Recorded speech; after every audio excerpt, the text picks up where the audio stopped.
ಹಮ್ಮಿಕೊಂಡಿರೋದು ತುಂಬ ಖುಷಿ ಆಗ್ತಾ ಇದೆ. ಈ ಕಾರ್ಯಕ್ರಮ ಆಯೋಜನೆ ಮಾಡಿದ ನಿಮ್ಮೆಲ್ಲರಿಗೂ ನನ್ನ ಪರವಾಗಿ ಧನ್ಯವಾದಗಳನ್ನ ತಿಳಿಸ್ತೇನೆ. ಹಾಗೆ ದಯವಿಟ್ಟು ಮುಂದಿನ ವರ್ಷ ನೀವು ಇದೇ ಥರ ಕಾರ್ಯಕ್ರಮ ಮಾಡಬೇಕು. ಮತ್ತು ಸಹಕಾರ ನಮ್ಮ ಕಡೆಯಿಂದ ಇರ್ತದೆ. ದಯವಿಟ್ಟು ಇದುವರೆಗೂ ನಮ್ಮನ್ನು ಯಾವುದೇ ಸಹಕಾರ ತಗೊಂಡಿಲ್ಲ ನೀವು. ನಮ್ಮ ನಾಗರಾಜ್ ಹೇಳ್ತಾ ಇದ್ದೇನೆ, ನಮ್ಮ ಕಡೆಯಿಂದ ಇರ್ಬೇಕಾದ್ರೆ ಮಾಡೋಣ ಅಂತ.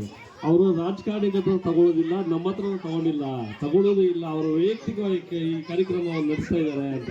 ಬಟ್ ದಯವಿಟ್ಟು ಈಗ ನಮ್ಮ ಗೀತಾ ಮೇಡಮ್ ನಟಿಯವರು ಬರ್ತಾ ಈಗ ಒಂದು ಮಾತು ಹೇಳಿದ್ರು, ಇಷ್ಟು ಜನ ಮಕ್ಕಳಿದ್ದಾರೆ, ನನ್ನ ಕಡೆಗೆ ಬುಕ್ಸ್ ತಗೊಂಡೋಗೋಣ, ನಿಮಿಷ ಹೋಗೋಣ ಸರ್ ಅಂತಂದ್ರು. ಇಲ್ಲಿ ಬಂದ್ಬಿಟ್ಟಿದ್ದೀವಿ, ಮತ್ತೆ ಇನ್ನಕ್ಕೆ ಹೋಗಕ್ಕೆ ಆಗೋದಿಲ್ಲ ಅಂತ ಹೇಳ್ಬಿಟ್ಟು ದಯವಿಟ್ಟು ಮುಂದಿನ ದಿನಗಳಲ್ಲಿ ಮುಂದೆ ವರ್ಷದಲ್ಲಿ ದಯವಿಟ್ಟು ನಮಗೆ ಕೇಳಬೇಕು.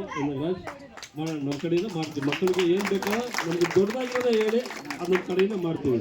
ಹಾಗೆ ಮತ್ತು ಈ ಕಾರ್ಯಕ್ರಮ ಆಯೋಜನೆ ಮಾಡಿರ್ತಕ್ಕಂಥ ನಿಮ್ಮೆಲ್ರಿಗೂ ಹಾಗೂ ನಮ್ಮ ರಾಜ್ಯ